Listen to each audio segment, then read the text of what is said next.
Guerre en Ukraine, jour 126, l'OTAN se renforce aux portes de la Russie. Réunis pour un sommet crucial à Madrid, les pays de l'OTAN vont renforcer leur présence militaire aux portes de la Russie et valider l'élargissement de l'alliance à la Suède et à la Finlande, un mouvement jugé agressif et profondément déstabilisateur par Moscou. Bonjour et bienvenue sur la chaîne S Magazine TV.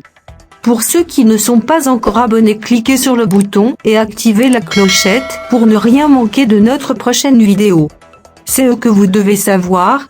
La Russie pas intimidée par le renforcement militaire américain en Europe. Boris Johnson met en garde contre tout boycott occidental du G20. Zelensky demande aux pays de l'OTAN de l'artillerie moderne et un soutien financier. Le sommet de Madrid confirme l'agressivité de l'OTAN à l'égard de la Russie. La Russie est prête à sacrifier une partie de son budget pour intervenir sur le marché d'échange et affaiblir sa monnaie, le rouble, au plus haut depuis 2015. Les États-Unis et les Alliés ont gelé 330 milliards de dollars russes depuis le début du conflit. La Norvège va à son tour donner des lance-roquettes multiples à l'Ukraine. Arctique, Moscou accuse la Norvège de bloquer le transit vers Svalbard, menace de représailles. L'OTAN se trouve à un moment pivot de son histoire, a déclaré le secrétaire général de l'organisation, Jens Stoltenberg, en ouvrant les débats auxquels participent l'ensemble des dirigeants de l'Alliance jusqu'à jeudi. Lors de ce sommet, destiné notamment à réviser la feuille de route de l'Alliance pour la première fois depuis 2010, nous allons dire clairement que la Russie représente une menace directe pour notre sécurité, a poursuivi M. Stoltenberg. Cette rencontre, plus de 4 mois après le début de l'invasion russe de l'Ukraine, le 24 février, va avaliser le renforcement de la présence militaire sur le flanc oriental de l'OTAN, qui va par ailleurs porter le nombre de ses forces à haut niveau de préparation à plus de 300 000 militaires.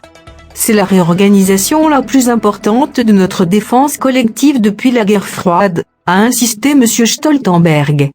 Nous sommes au rendez-vous et nous prouvons que l'OTAN est plus nécessaire que jamais, a insisté le président américain Joe Biden, qui a annoncé pour sa part un renforcement de la présence militaire américaine dans toute l'Europe et notamment dans les États baltes.